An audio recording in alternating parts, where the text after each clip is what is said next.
আসসালামু আলাইকুম রহমতুল্লাহি ওয়া বারাকাতুহু। আমি একটা প্রশ্ন বলতে চাই যে পুরুষ কি হাতে মেহেন্দি দেওয়া চলবে কি পুরুষে?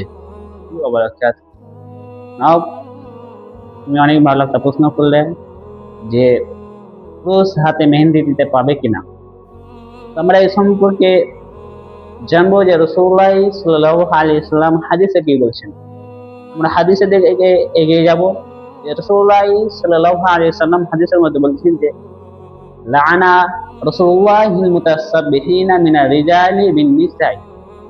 রাসূলুল্লাহ সাল্লাল্লাহু আলাইহি সাল্লাম বলছেন যে কোন পুরুষ নারীর সাথে সদৃশ্য গ্রহণ করতে পারবে না, কেননা তার উপরে আল্লাহর লানত। যদি কোনো ব্যক্তি নারীর সাথে সদৃশ্য গ্রহণ করে তাহলে তার উপরে আল্লাহর লানত। আমরা আমরা এখান থেকে বুঝতে পারছি যে পুরুষে হাতে মেহেন্দি দিতে পাবে না, কেননা পুরুষের হাতে মেহেন্দি দেওয়া হারাম না যায়। মহিলারা হাতে মেহেন্দি দিতে পাবে জরুরি। তো অবশ্যই আপনার আপনার প্রশ্নের উত্তরটা ভালো করে পেয়েছেন।